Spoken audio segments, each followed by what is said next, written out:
I enjoyed this chapter because it really showcased and highlighted the importance of Tazuna and his work in building this bridge. Naruto, number 19, the Emblem of Courage. Well, hello, my brothers and sisters of the Nerd Naruto Nation. I, as always, am Jim, here to bring you another review on the awesome and tantalizing and chakra-filled tale of Naruto. Our last chapter, of course, saw us starting off Volume 3 and really just learning a little more about chakra, how it's used, and Kakashi really kind of putting Naruto, Sasuke, and Sakura to the test as far as them using their chakra, utilizing it to be able to walk up a tree. And very, very cool stuff, the explanations of it, and we wound up finding out that that Sakura, at least in terms of her concentration and focus and chakra, use of her chakra right now, is head and shoulders above Naruto and Sasuke, as she was able to complete the task, and Naruto and Sasuke were not. So that's where things left off, and really that's where things kind of pick up over here. We wind up going to the actual bridge that's being constructed by Tazuna, and one of his subordinates, Sakura, we find has been tasked with protecting him, and Tazuna says, like, hey, why aren't you with the others? You know, where are the other two? Where's Blondie and the dark brooding one, I think he says, and she says, well, they're training, and he says, well, why aren't you training with them, you know? And she says, well, because, you know, I completed the task already, so she's already, you know, gotten as far as she needs to with that particular task, and now Naruto and Sasuke really just kind of need to catch up in those terms. So anyway, the whole setting for this, though, was to show that she's actually been left to protect him. Master Kakashi said, you know, stay and protect Tazuna. So one of Tazuna's workers, this guy named Gichi, he goes and he says, listen, man, I'm done. I'm going to quit, you know. And Tazuna's like, what are you talking about? And he's like, you know, if we don't stop this, Gado's going to wind up sending hit squads after us, and it's not just going to be the bridge that's lost then. There's going to be loss of life. It's going to be everything, you know, everything that we stand for. And so that's the person that's the person that's rooted in reality, right? And Tazuna's more like the dreamer, you know. He's like, no, you don't understand. That's why we need to build this bridge so we can get out from under the thumb, you know, out from under Gado's thumb and under his iron fist rule of everything. So we don't have to bend to his will, because then we can obviously, our little land over here can be connected with the mainland, and we can get supplies in and out, and we can increase that trade and commerce and what have you. So anyway, he winds up calling it a day. It's the afternoon. He says, let's call it a day. Cool, boss. I'd like to have him be my boss. and he says, let's call it a day. You know, don't worry. You don't got to come back if you don't want to. So anyway, then you see him and Sakura later on, we presume, walking through the city, the town that he lives in. And although it's kind of a thriving town, there's a lot of nonsense going on. We see in one panel, you know, somebody's holding a sign over it that says, we'll do anything, any type of work for money, you know. And then, you know, you see in the next panel, stop thief, you know, obviously some kind of pickpocket or you know, somebody obviously cutting somebody's purse and trying to run with it. Something along those lines. And then as they go to walk into this this shop, this grocery store to get some things, there's this little sign that I noticed, and it was real tiny, but it says, don't piss here. So I don't know if it's just sort of become like, I think they're trying to show that like everything has sort of just become like a slum. And it's just like, hey, whatever, just don't piss here, right? Not in front of the door, right in front of the grocery store.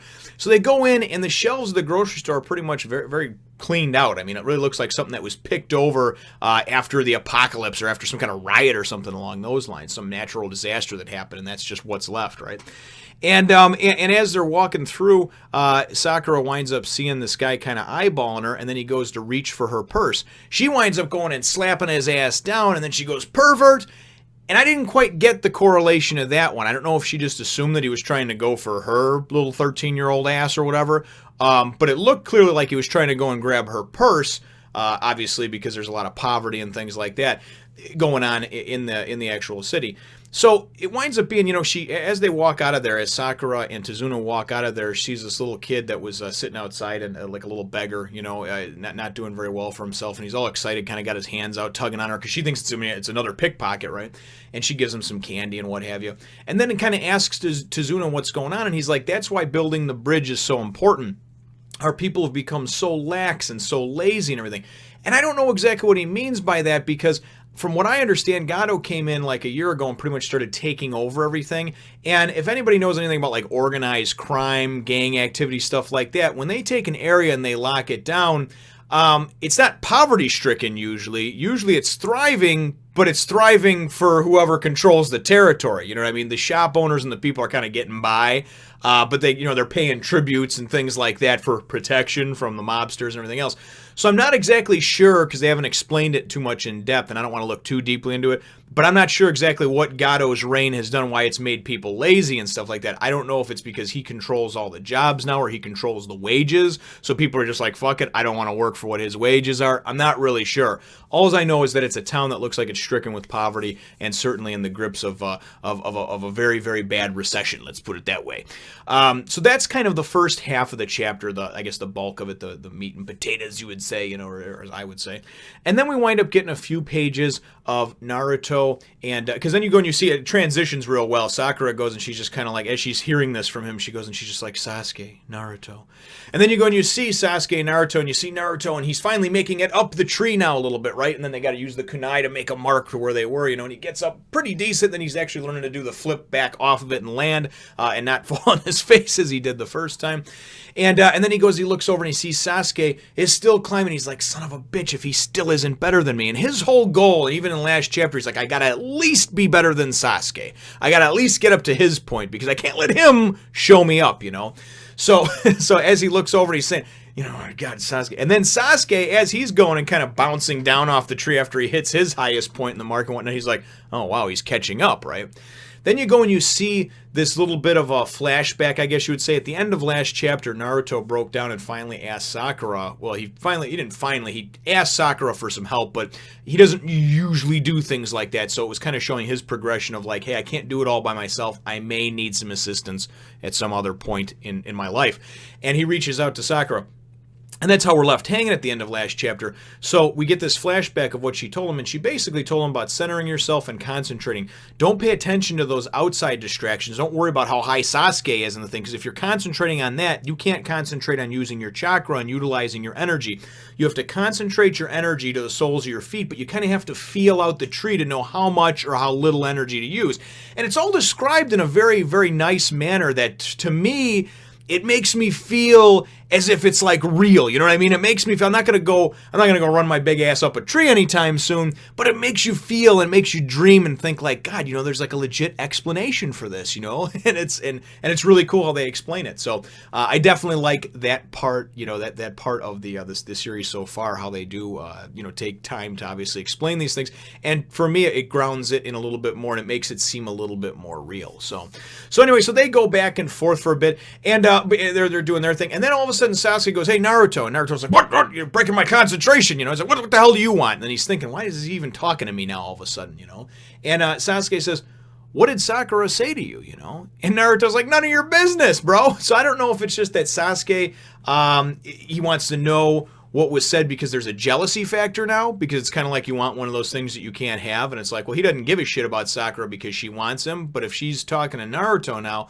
I don't think it's that. I think it's more of like a, hey, did she give you some tips or some insight? Because clearly she completed this already, and she's doing better than we are. So she knows something we don't. What did she tell you? Naruto won't give it up, right? The chapter ends up with a couple pages of them. So they're sitting down at dinner, and obviously, you got Kakashi, and you've got Sasuke, you've got Naruto, and you've got Sakura. But Tazuna's just excited because he's like, I can't remember the last time I had a meal with this many people, He's just joyous to be around other people, So after they're done with dinner, Inari's just kind of a brooding little character. He's upset. Obviously, he lost his father. We found out a couple chapters ago. But we didn't really know why, and or what the deal was. And Sakura, I think it was, notices that he was staring at this picture on the wall. They're all during dinner, but the picture has had somebody ripped out of it, And so anyway, so Tazuna, the bottom line is Tazuna goes on to start trying to explain about how that's Inari's father, and he was this hero. He was looked at as this hero in the town and everything else. And then Inari gets pissed off, and he goes and like a typical child that has been hurt or wounded in the fashion, he goes and slams his chair and it slams the door, and they're like, what's going on, And then his mom's like, oh, and I told you not to talk about that. But you know what? You got to get past things in life. It sucks. It's terrible. I've been through some horrible things myself. But I tell you, keeping them in doesn't do any good either. So you do have to be able to get past it. And a lot of times it's by talking about it. Just my 2 cents, but hey, whatever. Might only be worth a penny. Don't know. Don't care. But, so anyway, the chapter winds up ending off with him kind of starting up Tazuna starting up the story and kind of the backdrop on what happened, with Inari's father. And then he goes on to explain that he wasn't his birth father, he wasn't his biological father, so clearly the mom was getting busy with somebody else, maybe a one-night stand, who knows, she got drunk at a party, had too much sake, next thing you know, she wakes up the next morning, her panties are on backwards, and, she's knocked up. I don't know, those things I guess happen. But, even in the Naruto world. But anyway, this father figure, even though he wasn't biologically related to Inari, Naruto, he I guess he was very close to him. So he winds up going on to say and kind of start the story off, and he just says after what happened to his father, So but that changed. Here it goes. And then he goes, but Inari changed after what happened to his father. He explained how Inari used to be close, and Inari used to just be this bright, vibrant young child, like most children are. And then obviously something terrible happened to his father. I'm assuming that had to do with this whole nonsense with Gato. So that is where the chapter is left off. That's kind of where we're left hanging. So my chapter question for you, though, is why have the townsfolk, the people of the city, become lax and lazy? That's the question. Feel free to, of course, we'll leave the answer to that in the comments down below. Feel free to hit the thumbs up, the like button if you think that I deserve it, and subscribe if you haven't done so already. We will look forward to catching all of you in the next one, nation. This here is a lovely portrait that I drew for beautiful Jessica Nigri. Very, very talented young lady and very nice breasts as well. Go over to my Facebook and Instagram page to see more.